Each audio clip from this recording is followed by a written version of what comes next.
This is the Comics Alternative for young readers. Reviews of The Prince and the Dressmaker and Speak, the graphic novel.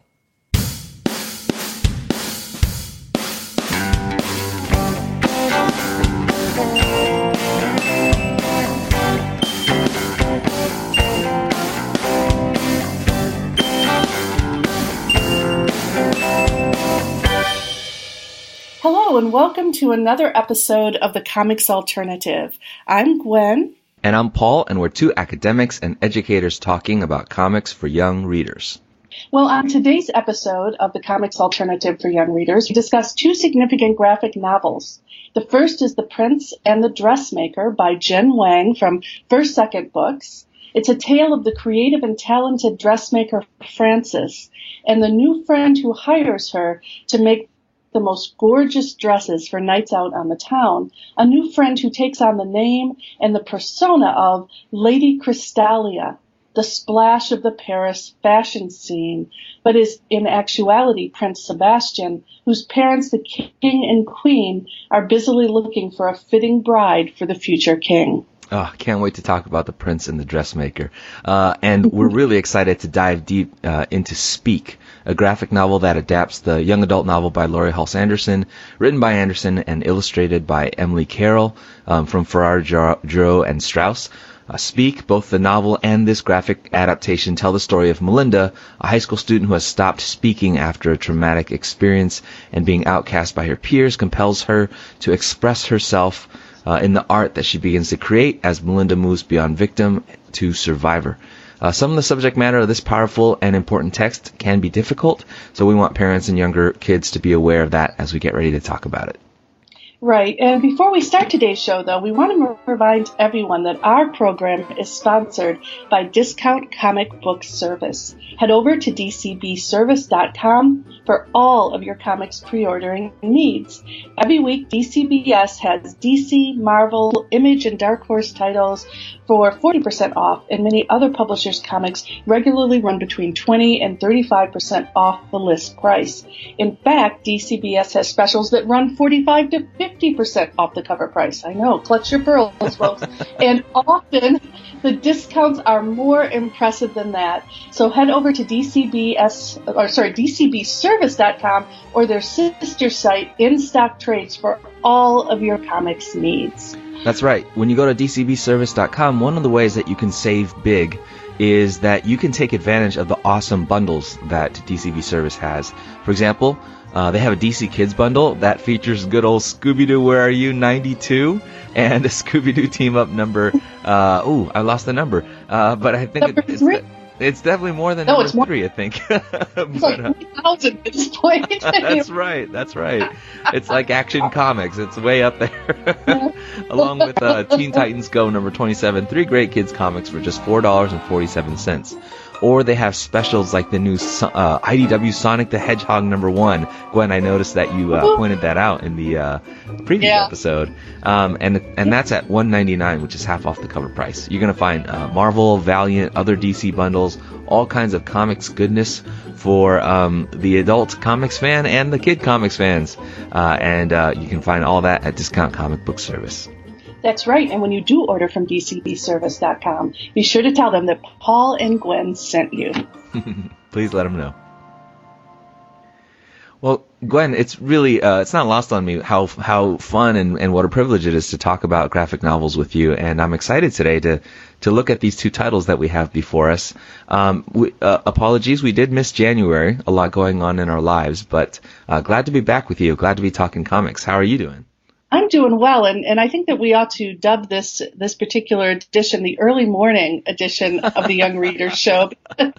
Normally, Paul and I record in the afternoon or early evening, and it's for Paul, I think it's before 7 in the morning in California, and for me, it's before 10. And if you know me, anyone who's listening to this, this is early morning for me. So, well, it's okay. I've done my hair and makeup, so I'm ready for my radio appearance.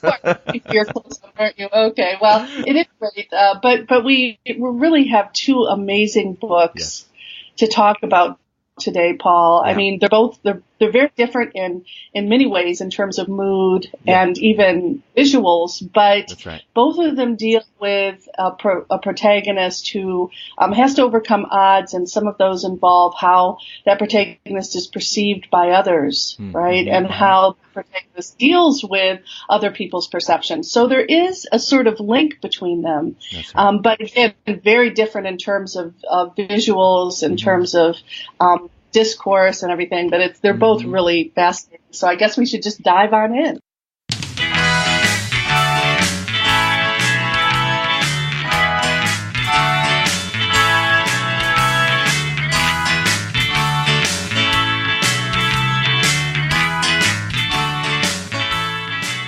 We can definitely dive in, and I agree with your wholehearted recommendation of both these books. And we say often here on particularly the Young Readers podcast, that it's not that you and I aren't critical of books. It's just that there's so much good in the good that there is to talk about that it's irresistible to speak of.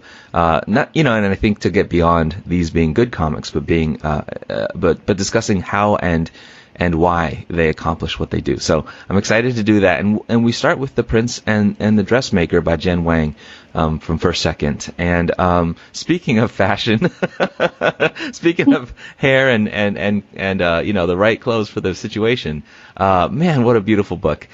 Jen Wang is the creator of several other comics, Coco Be Good and In Real Life, which she drew with Cory Doctorow.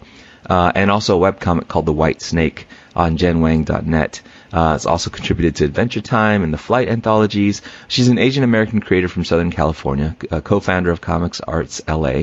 And this book was released on February 13th of this year, right before Valentine's Day. And so what you have in The Prince and the Dressmaker is what seems like a very typical opening for a fairy tale-like story about royalty and romance. You find Prince Sebastian of Belgium is announced to be holding a ball at Countess Clementine of Artois' Paris estate. And eligible young women are invited to attend, deliver a message delivered by scroll. But then you cut to a scene of a kind of early industrial era garment factory, and it's the I'm terrible with French retouché couture, where we encounter Frances, and Frances is designing a dress for one defiant young lady who has to go to this ball because her parents want her to be an eligible young woman, but she asks Frances to just make it look ghastly. And of course, Frances designs a dress that is ghastly and totally fabulous. And so it's totally revealing. Let's be real. I mean, for the time, this is a very audacious dress. One of the ways it is defiant, absolutely. But also, it shows off that Frances has just an amazing, as we say, sartorial talent. Just brilliant dressmaker, which is an aspect of the book we can talk about and that I really, really enjoyed. But and so Frances is invited, let's say, or hired away by a large man with a thin mustache named Emile, who comes to represent, in fact, a royal who turns out to be none other than Prince Sebastian, who is looking for a dressmaker to design the dresses that will allow him to do what his heart most desires, which is be able to go out on the town and become what becomes Lady Crystalia.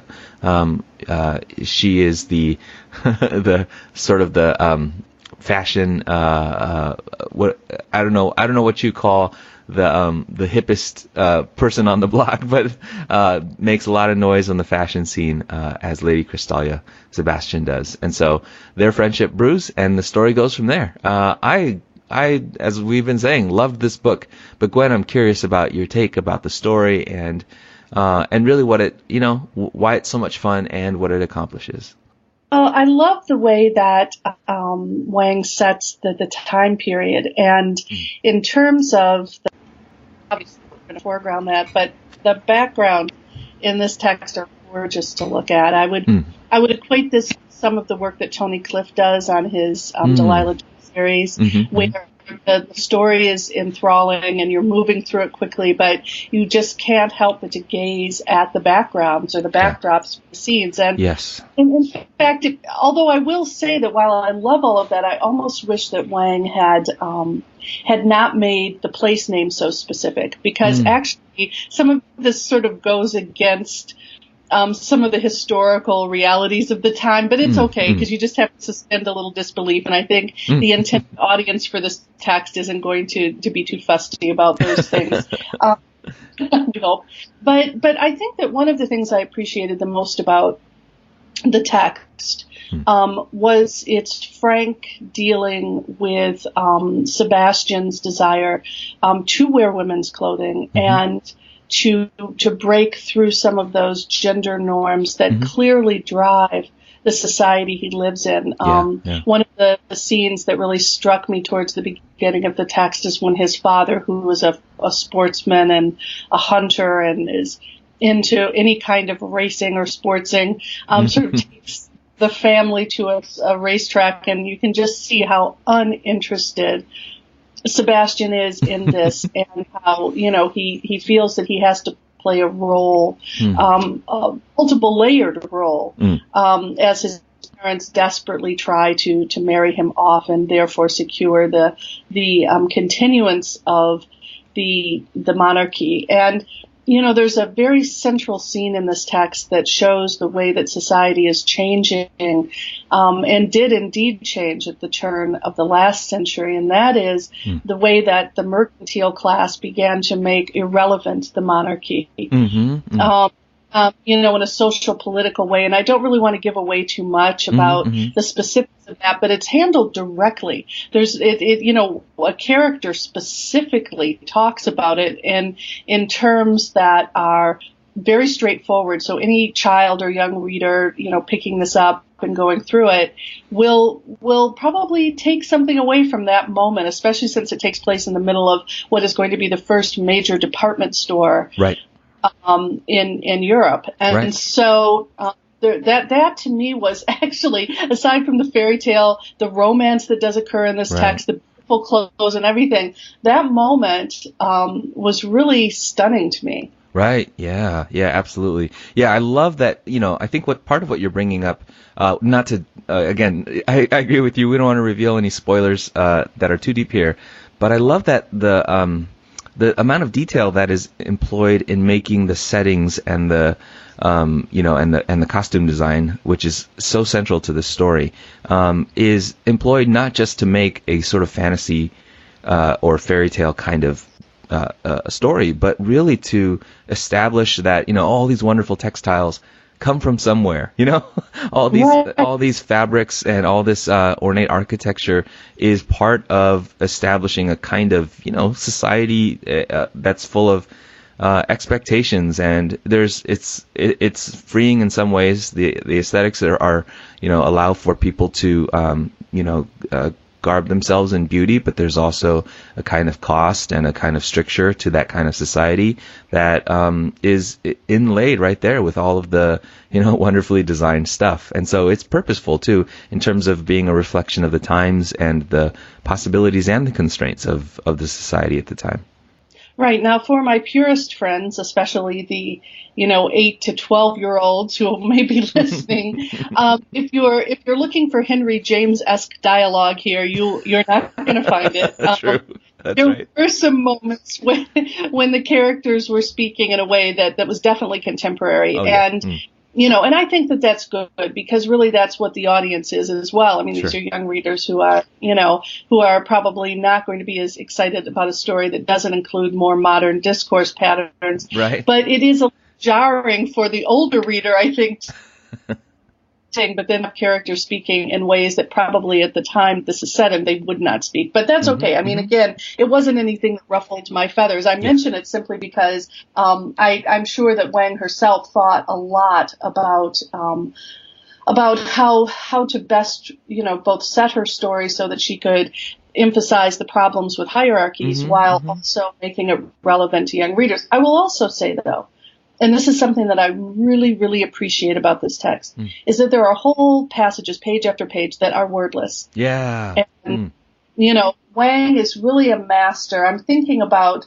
there's a scene where the young woman, early in the text, the young woman for whom Frances makes that revealing and exciting gown, it walks in and everyone is talking about her, and she has a very satisfied look on her face. And there's a spread, I think it's on page 13, where she's the center of the spread, and she has gone to the dessert table and has picked up 2 of these gorgeous looking cakes. And, remember, this is a society in which women starve themselves in order to fit into these gorgeous gowns. Right. And she's shown basically stuffing her face with these goodies, standing there basically revealing herself to the entire society. And she's floating over these panels of her mother and other ladies and their daughters looking shocked and appalled. And she's just, the final panel on the page, she's just leaning casually against the dessert table, shoving her face full of sweets. And it's just, I don't know, it's just a complete, without any words, conveys so beautifully her audacious moment, and I just love that. Yeah, those are great pages to study. One of the things that I thought about as I was reading it is, pages that have less dialogue, you tend to fly through them because they're pictures, But there's something in those wordless pages, in the way that Jen Wang handles this visual storytelling, and as we've been going over and over again, how much detail there is. They're so sumptuous. And although the storytelling is very legible, it's very clear what's happening in the pages. Again, for instance, clear line style. Yeah, it's clear line. I would call it. That's right. The color schemes and stuff like that are reminiscent of that the clear line style. Absolutely, set in Belgium as well. But it's just great storytelling and super clear, and yet you can you don't rush through those pages. I think there's so much to take in those pages that your eyes want to slow down and really kind of apprehend what's happening, and it's great. Yeah. It's really it's a breezy text if you want it to be, but I think it's actually a text that rewards a careful and slow reading, just because it's clear that so much attention has been placed, not just in terms of the beautiful drawings, but I would also say, and this is something that I think Wang is especially good at, panel placement. Right. I've become sort of obsessed with those things like line style, panel placement. These are the things that really fascinate me, because I know that they take up a lot of the comics creators' time as they're sorting things out. Right. And really, Wang is wonderful at really varying from page to page. There's no simple waffle style here. It's all there's tons of floating panels, panel sizes change, so it becomes a major part of conveying the story and even conveying emotion from time to time based upon the shape of the panels, etc. And so it's a comic that rewards a close reading. Yeah, exactly. That's kind of what I thought about in the very back of the book, where there's a few process pages, and Wang writes in a way that's, I think, not especially detailed, but for a young reader, for instance, who is caught up in this book, they're going to enjoy seeing in the back a little description of how Wang does thumbnails and plans writes out a full script and sort of plans out the layouts, because you're right that it's sort of the invisible aspect of the art where it just reads so well, so cleanly. There's something in her art style that is really reminiscent of really great, American animation. The sort of the fluidity of the characters and how they all have, a slightly exaggerated but very relatable, aspect to their cartooning. And I agree with you about the line and the layouts. They're just really brilliantly done. There's not a single place where I thought, this is a confusing page to read, or I'm not really sure what she's doing with the rhythm here. It just all seems so in command to make the story really, really compelling. Like you were saying, it just kind of flows. I read it in a single sitting with sort of edge of my seat the whole time, and it's brilliant, absolutely. And I will say that some of the ways in which the adults in the story and the society in the story comes to understand Sebastian, it feels a little unrealistic even to 2018. Right. But I also think that this is a fairy tale, and Yes. very often authors of fairy tales are trying to push society forward by Right. dealing with issues such as the choice to dress as a woman when biologically you have been assigned male as your sex, right? I mean, I think that Wang is really good at creating an ending where everything isn't neatly tied up, but where it's clear that Sebastian is basking in the love of his parents. And I think that's really beautiful. It may not necessarily be realistic even to today, but I think it puts forward a vision of how ideally hierarchies can be crushed through an understanding of one's own, surroundings, family, etc. How one can break through those societal strictures and become, a more open and thoughtful person. So anyway, I again, there's some value in working with fairy tale tropes for stories such as this, even in 2018. So I thought it was really lovely. That is interesting. I was going to ask, this is one of the things I was going to ask you, which is, I do think the book, and it's right there in the title, I think, this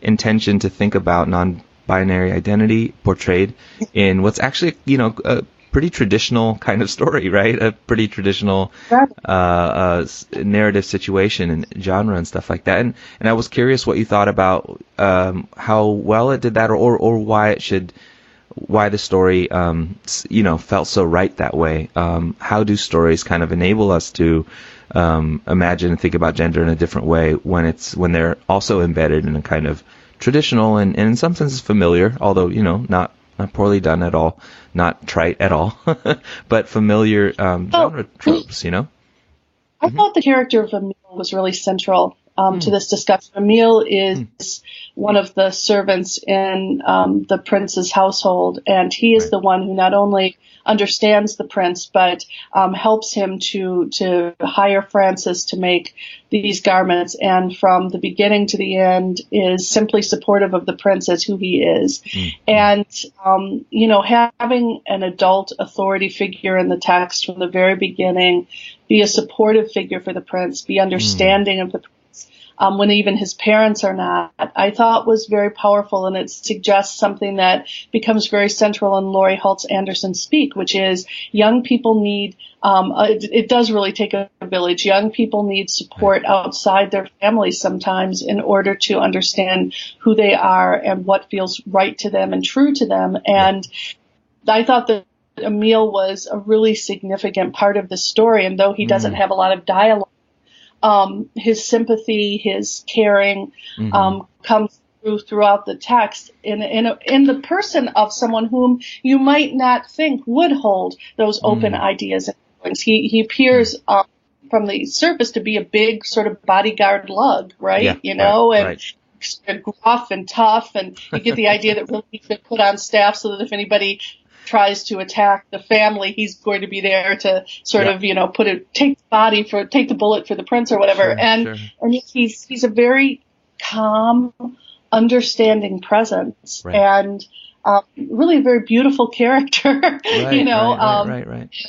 And so I think that one of the things I really like about Wang's text too is that a lot of this, there's no overt, extensive moralizing. A lot of what happens in these key crucial scenes happens silently through silent panels, and I also think that is really a very strong aspect of the text. I like Emile as a character a lot. It's anytime the sort of lurking hulking character turns out to have a heart of tenderness, it really kind of sets something off in me that feels very warm and fuzzy. I think also that, speaking of relationships, that a similar thing in terms of the relationship between Francis and Sebastian, and kind of the central relationship of the story, but the ways that she is understandably surprised initially by the relationship, by the kind of dressmaker and I don't know what you call it, model subject relationship that they establish at first, that becomes a friendship, and that becomes much more. It's just a kind of a wonderful relationship to watch evolve in terms of her supportiveness of Sebastian, but also of herself, the way that she needs to draw lines for herself and makes decisions for herself. And just both, I think, are just subtle and complex, finely drawn characters that I really liked. I liked them from the outset and continue to like them as they evolve throughout the story. And I think those are developments that are just really, really well done.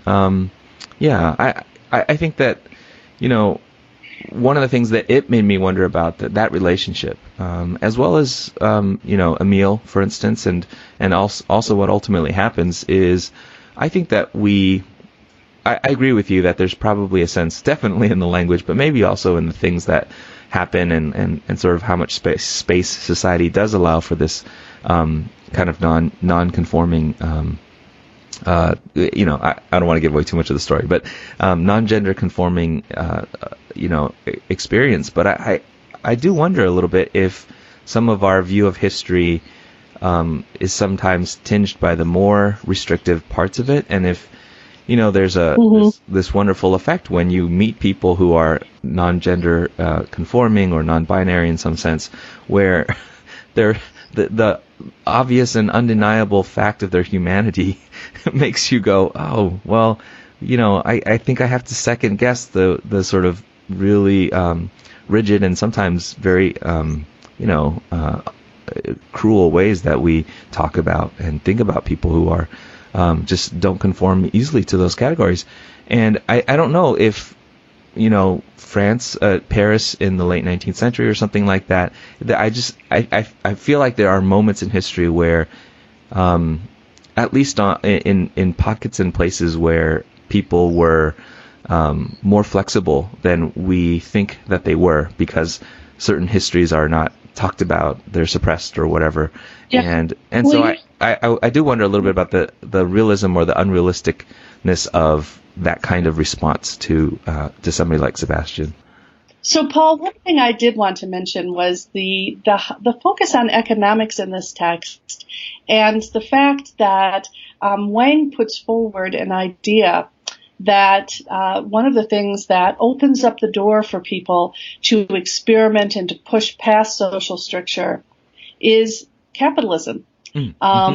Francis's ability to rise from a mere dressmaker, a mere factory worker in a larger dress company to basically having her own couture line, which, I don't think that's giving away too much since she's obviously designing for royalty. Sure. One of the things that's put forward is that capitalism is allowing for society to change. And this contrasts some of the cutting-edge research that's been done on capitalism and girls' culture specifically at the turn of the last century. One of my former students, for instance, Dr. Emily Hamilton Honey, she's a professor at SUNY Canton, and she's written extensively on materialism and girls' culture, and she and others argue that, on the one hand, capitalism freed up young women to make decisions in the marketplace, to often have careers. But on the other hand, the desire to define yourself as a woman based upon what you wear, and how much you can afford to spend on it also has sort of a negative side to it. Yeah. I would love for an economist to read this text and to talk a little bit about the economics that are going on here. And really more than almost any author I've read who writes for young people, Wang just has characters directly state basic economic principles. And it's sort of, if you're not reading for that, I suppose you could miss it. But there's, like I said earlier in the program, there's one moment in the text where this gets all laid right out by one of the characters who basically talks about hierarchies and economics in a really fascinating way. So for all of our little young economists out there who are interested in economics and politics and social science and are reading this comic, in amongst the fairy tale story and the beautiful illustrations and the very deep cultural discussion of non-conforming gender identity issues is some economics. So, this is really an amazing book, and I think that it's going to get a lot of recognition and discussion. Yeah, I agree. I love that it does touch on questions as large, as vast as that, and also is just a beautiful book to look at, which really I think makes you think about how I don't know. I think that there's at the root of the story something that's making us both enjoy something that's beautiful and also ask good questions that need to be asked about those. From how gender is represented to social structures and family obligations to all the wealth and beauty that's involved in creating a society such as this and such as ours. So yeah, totally fascinating book. I think we're thumbs up on it. Right.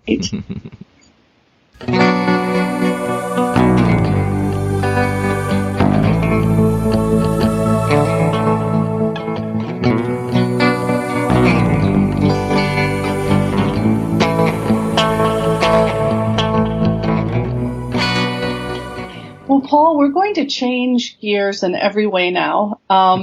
Laurie Halse Anderson Speak, in this case the graphic novel version, has artwork by Emily Carroll, is an adaptation of a novel that came out in the late 1990s. Now, I had first started teaching children's and young adult literature in 1997. So this book was, at the time that I first started as a professor, on the cutting edge in terms of YA literature. Yeah. It's the story of a young girl, Melinda Sordino, who lives in upstate New York.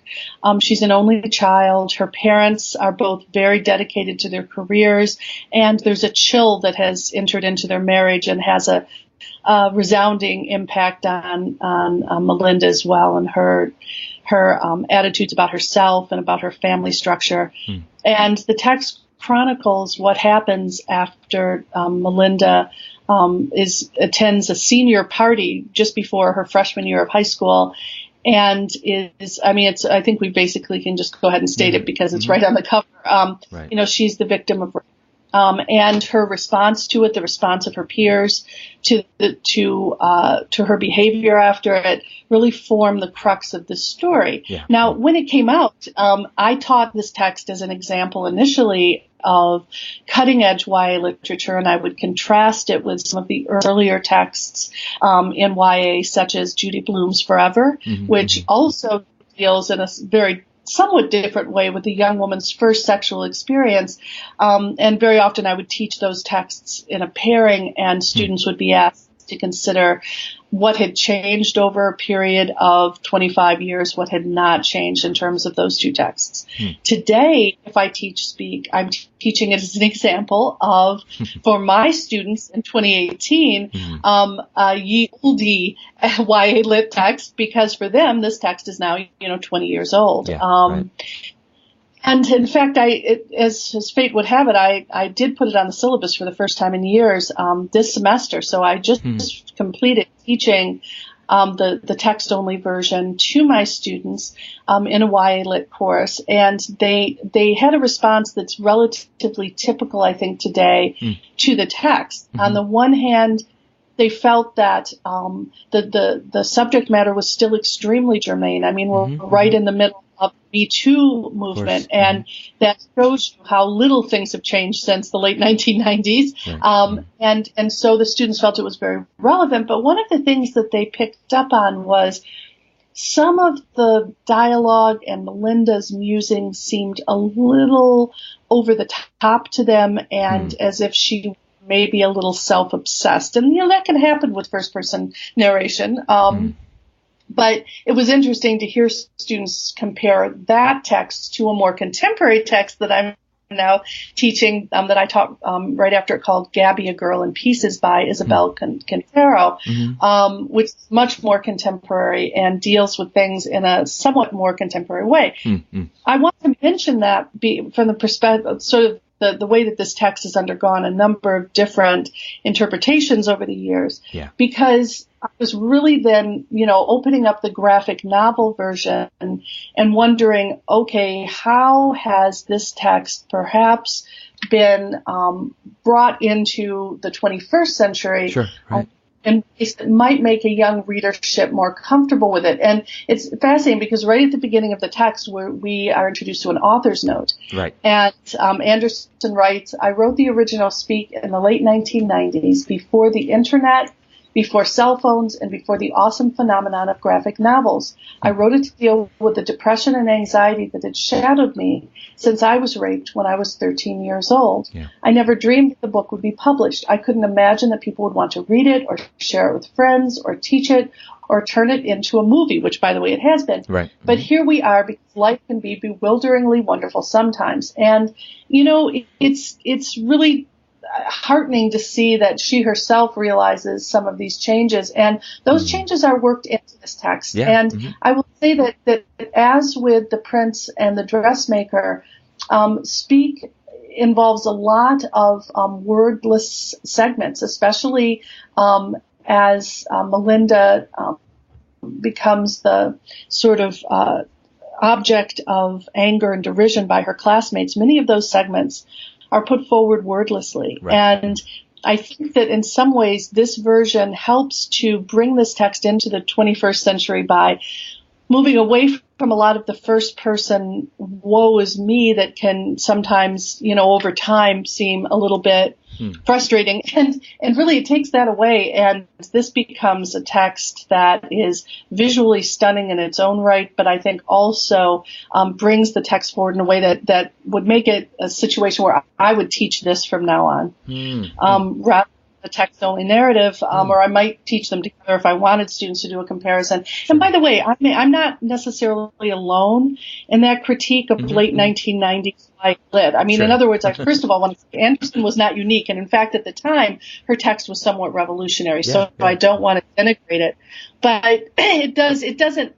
As with most texts, 20 years is a long time in YA culture. Sure. And though the text is still in print and still, unsurprisingly, being censored to this day, I think that this particular variant is going to have a lot of appeal for contemporary young people.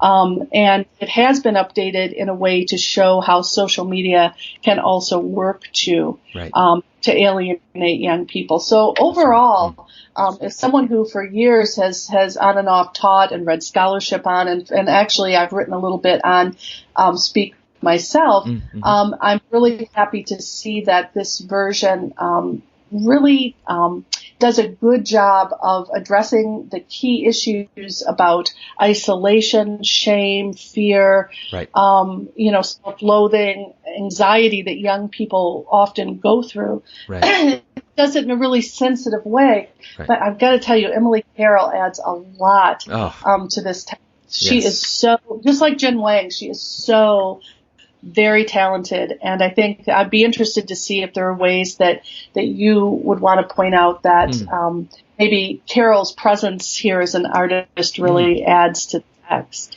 Yeah, I love all that you just said. Emily Carroll, prolific creator of stuff like Through the Woods, which was brilliant, and has a style that is so effective for doing horror, which is what Through the Woods is, but a horror. And high school. Yeah, that's right. That's right. No, that's right. Yeah, absolutely.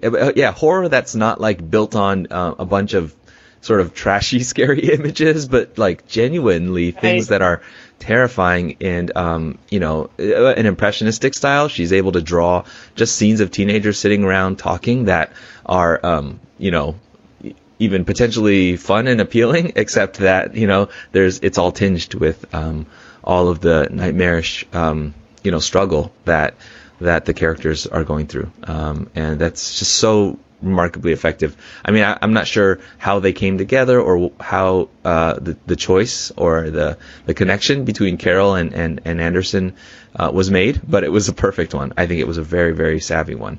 But yeah, I too really appreciate this text, and to go back to a little bit of it's, as you said, 2-decade history. It came out not too long before I started teaching in high school, and it was one of the books that I had several copies of on my bookshelf. I used to have books that my students could read in book groups. And it was one where, because of, it really touching on things that I knew might be really hard for students to read about or confront, I would always sort of, both encourage and also, make sure to sort of warn students to know that this was what this text was doing. And it was doing it in what I thought was a very, very powerful way. And my students felt the same. Those who read it and, for whatever reason, related to it, thought that it was a very affecting text. And I totally get the critique, as well as other critiques about its construction of the the sort of teenager who's been through this kind of trauma. But on the other hand, there's also something very powerful about it and very empowering about it too. And I do think that I thought it was really interesting that note, as you said at the beginning, about the emergence of the graphic novel form, because of course graphic novels have been around for a longer time than that, but I think it's the ways that they've emerged as a really viable YA literature.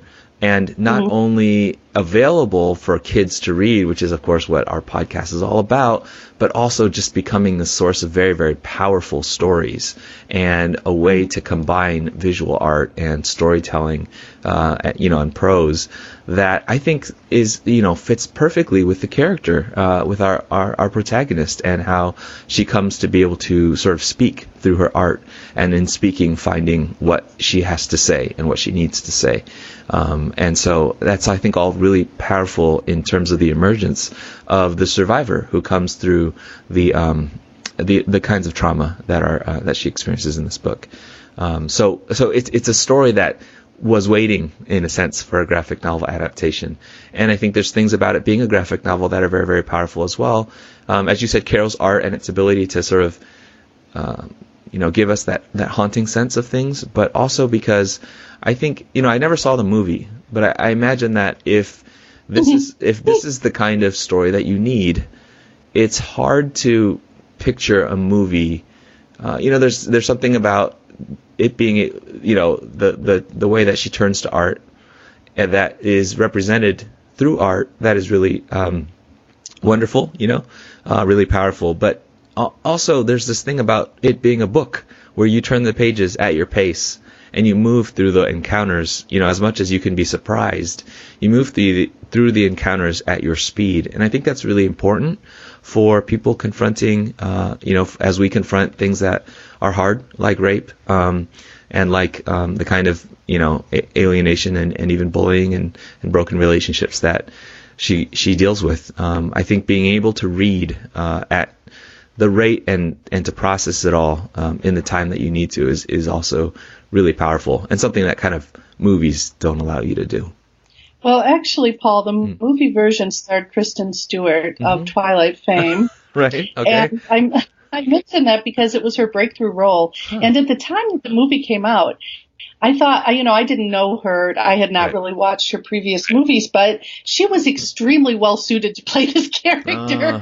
I think, and then, I think a whole nother generation of young people began to watch the movie on streaming services after Twilight broke, because anyways, the character of Melinda is very much like the character of Bella Swan, in that both of them, like outcasts in high school, both of them have complicated relationships with their parents. I could go on and on. But at any rate, one of the things I think that Emily Carroll brings to the graphic novel version, and that encourages just what you're talking about in terms of pacing, is Carroll's very specific, again, use of panel placement and use color.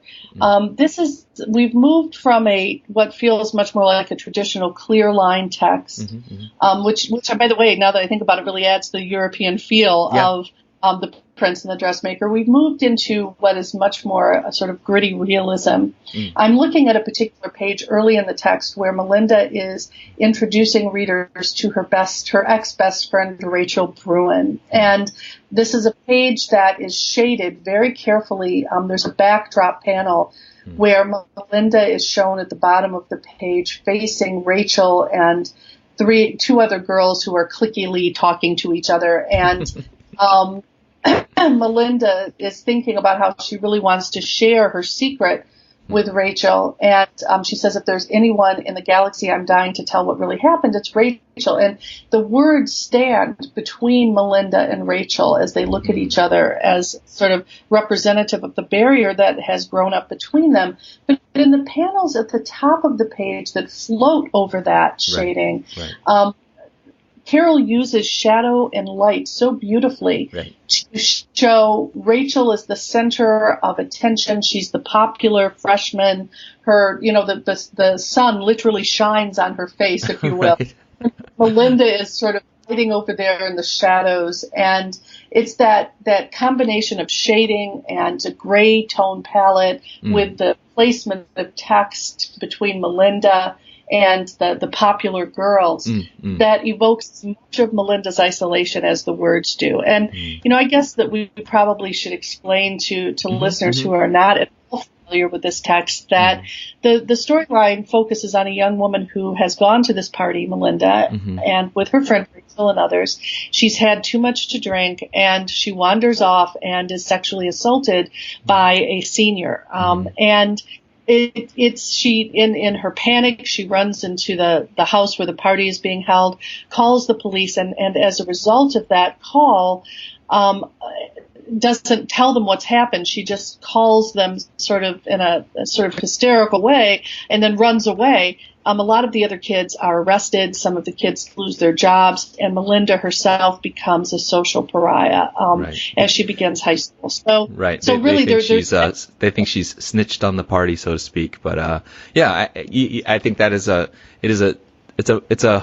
really tough thing because the social isolation is a whole nother dimension. But I do think it was a sensible thing to do to call the police at that point. It was really just sort of the reaction of the party to Well, and I think that the fact that Melinda doesn't feel that she can openly and honestly tell people, even the people closest to her, about what happens is significant. I mean, after that, she says, I'm not going to think about it. It was ugly, but it's over, and I'm not going to think about it. And, really the story becomes how she ultimately is able to learn to express her feelings and express them in a way that ultimately becomes effective and helpful to others and to herself. And through, one of the things I'll say about this version as well that feels a little bit like a rewrite in a positive way is that in the text-only version, Mr. Freeman, the art teacher, comes across almost as a knight in shining armor in some ways.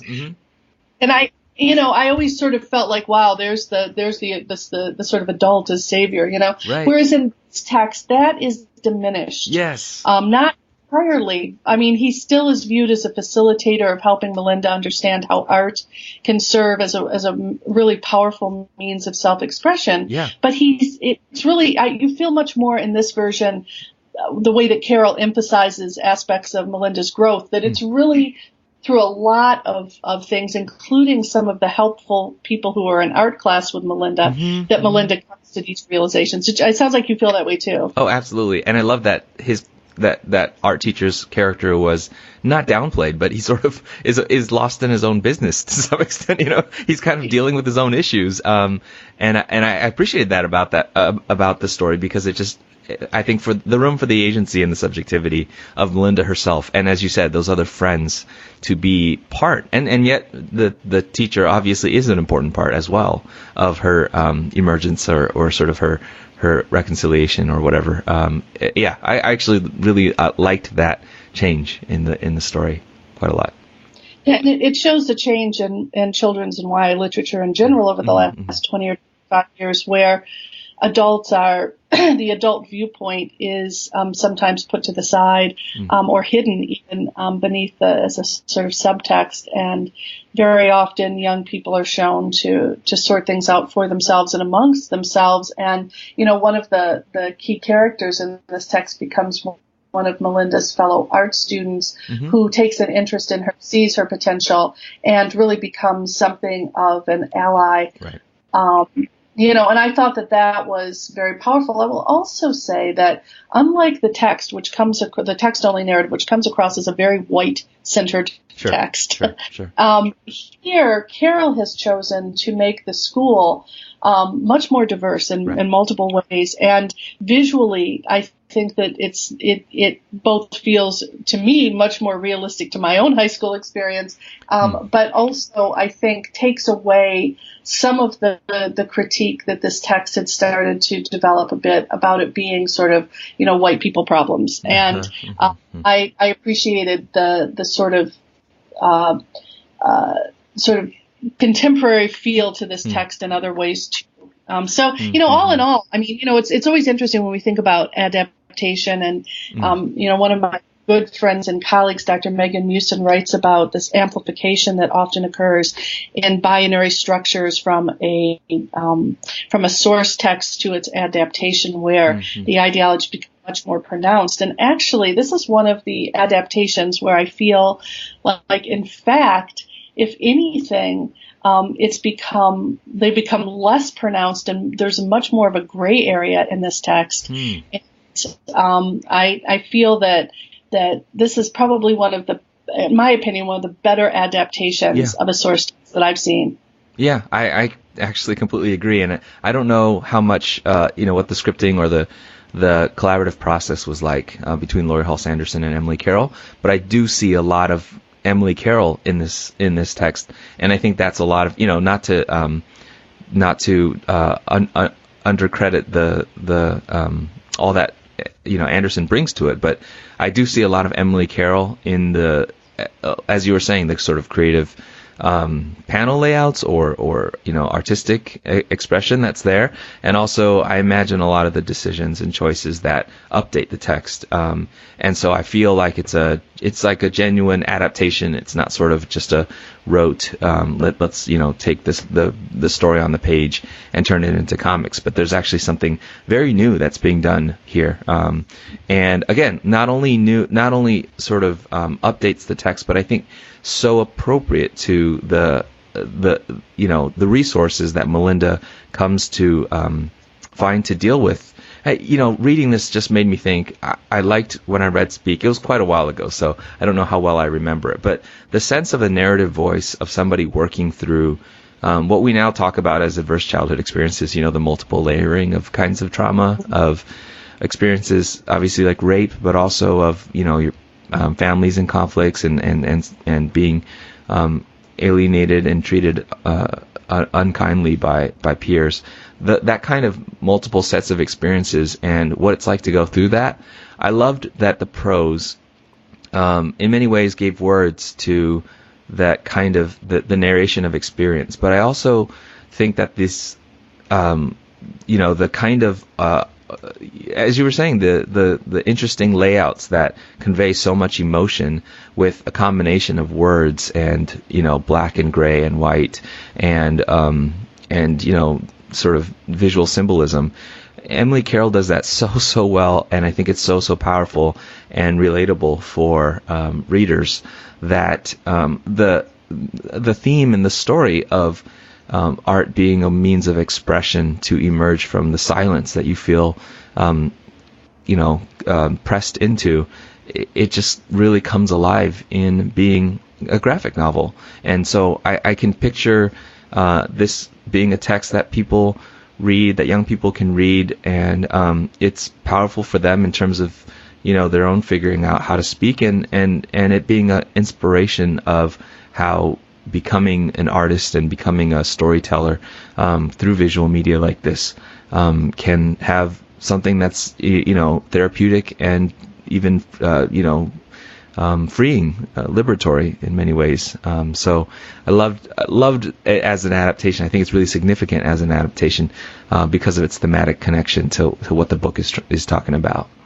Mm-hmm. And if I were going to teach it with another text, I would probably teach it with Mariko Tamaki and Jillian Tamaki's Skim. It's very similar visually. It's very similar in terms of the protagonist, having a very powerful inner life that she attempts to sort out feelings of marginalization and ostracization.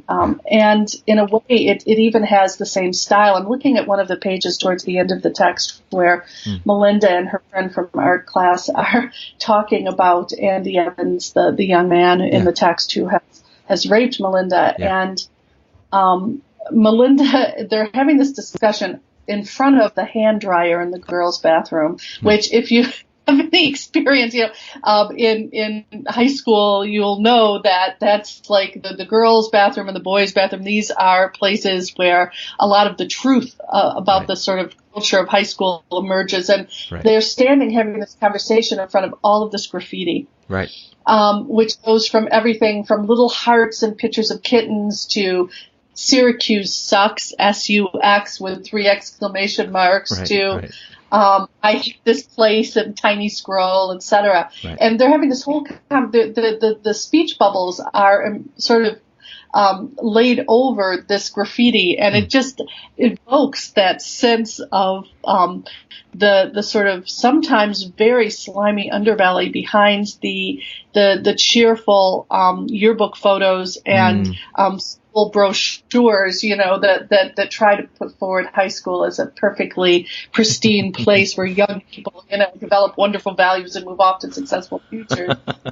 And but it also is a really, I think, important place where young people communicate with each other without the mediation of adults. And it's really through that Melinda learns that she is not the only person who has been preyed upon by the classmate. And it's through her putting guys to stay away from Andy Evans in the midst of this graffiti, and coming back later and finding that it has generated a great deal of discussion. And in the days before social media, these were the sites where young people communicated with each other. And even though there are phones in this and texting happens and things like that, the reality is that it's that communication on the bathroom walls. They say if they ever destroy the internet, mankind will always be able to communicate on bathroom walls. But it's Carroll's ability to evoke place, and to evoke the isolation. It's really funny. I have to interject and say, well, I had a great time in high school.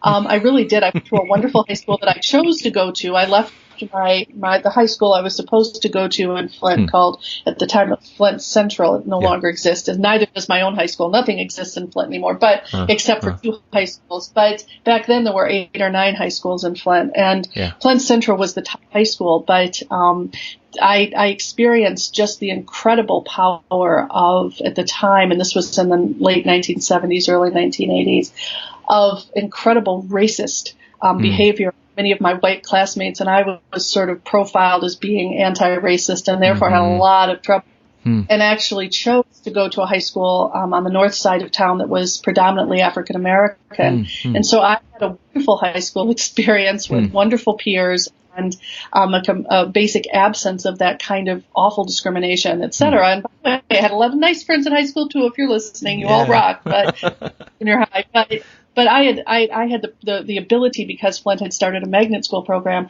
of being able to go to a different high school. So I had a great time in high schools. But I do understand from my middle school experience how being ostracized, especially for either your beliefs or because you've tried to stand up against a bully or whatever, that can be really, really a difficult and isolating experience. And Emily Carroll just rocks it in terms of, I think, young person reading this who's feeling even 1/10 of what Melinda's feeling is going to recognize this space that's created in the text, and maybe take some comfort out of the way that Melinda ultimately is able to find a place and her voice in a situation that is very challenging. Yeah, absolutely. Yeah, I think there's so much that young people will connect to, from some of the visual style, the aesthetics, to the omnipresence of cell phones, and there's all these moments that I think are so well done, where, for instance, dad is disengaging from the family and pulls out his cell phone, and that's, I think, going to feel very familiar. And yes, the bathroom wall is still a thing. like that's still both a viable alternative space of communication and a place for. That's this. Right. You're still pretty close to this, Paul, because you do observations, don't you, as part of your research? Actually, I work, right? and I work part-time in school still. Right. So I do think, as I read it with the young people that I get to be next to all the time in mind, all of it is just extremely powerful. And I work with teachers who are English teachers and art teachers, and also a combination of those. So the thought of Melinda discovering in Cubism, for instance, some expression of what is going on in her head and in her heart, and that being also, represented on the comics page with the expressionism of this art, is all just really cool. Like, I'm excited about sharing this with teacher friends, and I think they're going to be excited about its possibilities in the classroom. So, what a powerful text. Absolutely. And again, joining, I think, a chorus of these texts. I mean, I'm thinking of Skim most specifically, but there's a lot, really, I mean, even Paper Girls, Yes. In a way, although it's a fantasy and is set mainly outside of school, is still dealing with young women trying to come to terms with how society casts them, et cetera. I mean, there's just a lot of really great graphic novels that are addressing young people's experience in terms of feeling ostracized by peers. Yeah. And this is a great text. I'm definitely, the next time I teach Why I Lit, it's absolutely going on the syllabus. So high praise for us, I think. That's right.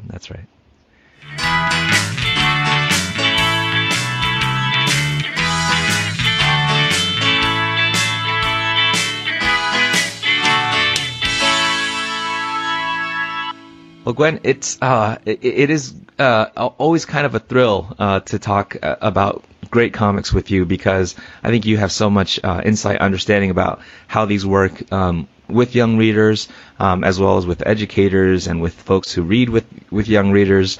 And this has been a lot of fun. I learned a lot talking to you about Speak and about The Prince and the Dressmaker, and I've enjoyed this. Oh, me too. And Paul, you put yourself first in our discussion, because Paul and I have a script, by the way, and we don't follow it in terms of like reading. What you hear talking about off the cuff, but we have a basic outline of so Paul's for this was, Paul, summary of our conversation, chit chat, and then Gwen, blah, blah, blah. And I picked this up because Paul always gets to the complimenting the other person thing first. And so I really want to do a time out here, Paul, and say that not only do I feel the same way about you, you're brilliant and articulate in terms of talking about comics in a way that just makes people want to go run and pick them right up, but also, like, you're just the nicest person. So, I didn't get to say it first, but I'm getting to say it last, that you are just amazing to record with. And it's always I'm always like, I get to record with Paul. So, I look forward to this. So there you go, folks. Thanks. Go ahead. Go ahead.